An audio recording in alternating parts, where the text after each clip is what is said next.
નમસ્કાર મિત્રો, શિક્ષણના પ્રેરણા પુષ્પના માધ્યમથી આપ સ્પર્ધાત્મક પરીક્ષાનો રિજનલ મેથેમેટિક્સ વિશે દાખલાઓ જોઈ રહ્યા છો. એક ટ્રીક અહીંયા જોઈએ, આવો દાખલો જોઈએ, આમાં હજી આગળ પણ જઈ શકે. 6, 7, 8, 9, 10 આ બધાનો ઘન હોય એનું વર્ગમૂળ શોધીએ તો કેટલું મળે.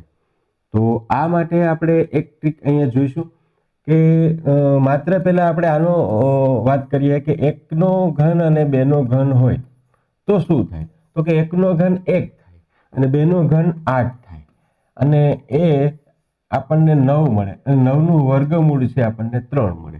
એનો અર્થ એવો થયો કે આ 1 અને 2 બે સંખ્યા લીધી, બેનો સરવાળો કેટલો થયો 3. આ બંને સેમ મળે. હવે એ જ વાત છે, એના માટે આપણે આ 1 લીધું એવું બીજું લઈએ તો 1 નો ઘન, 2 નો ઘન અને 3 નો ઘન. આનો ઘન કરીએ એટલે આપણે 1 નો ઘન 1, 2 નો ઘન 8, 3 નો ઘન 27 અને ત્રણેયનો સરવાળો કરીએ આપણે તો 27, 8 ને 9, 9 ચોક 36, 36 નું વર્ગમૂળ આપણને 6 મળે.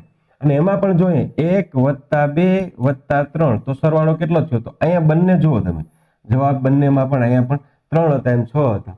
તો 1 થી 5 નો સરવાળો જે થશે એ જ એનો ઘન થશે. તમને એમ પૂછે કે 6 નો ઘન, 7 નો ઘન, 8 નો ઘન, 9 નો ઘન, 10 નો ઘન અને આનો જવાબ કેટલો આવે એવો ઝડપથી જવાબ પૂછે તો તમારે 1 થી 10 નો સરવાળો કહી દેવાનો કે 1 + 2 + 3 + 4 + 5 + 6 + 7 + 8 + 9 + 10 આનો સરવાળો કેટલો થાય એટલો. આની એક ટ્રીક છે કે જ્યારે કોઈ પણ ક્રમિક સંખ્યા હોય એના સરવાળો જો કરવાનો હોય તો તમારે વચ્ચે કઈ સંખ્યા આવે છે 5, મતલબ કે 4 પછીનું સ્થાન કેટલું છે 5, એટલે કે પહેલી સંખ્યામાં 4 એડ કરો ને 5, 5 ની પાછળ 5 લગાડી દો. આનો જવાબ કેટલો હોવો જોઈએ 55 હોવો જોઈએ.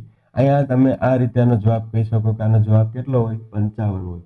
ને ઘનમૂળ કાઢીને પણ તમે આ ગણી શકો. તો છે ને સરળ રીત. આવા ઘણા બધા દાખલાઓ છે. ડિસ્ક્રિપ્શનની અંદર પ્લેલિસ્ટની લિસ્ટ પણની લિંક આપેલી છે, આપ ચોક્કસ એ ગણજો અને તમારા મિત્રોને પણ મોકલજો. આવી 1 મિનિટના સ્પર્ધાત્મક પરીક્ષાના દાખલાઓ તમે જોઈ શકશો. આભાર. જય હિન્દ, જય ભારત.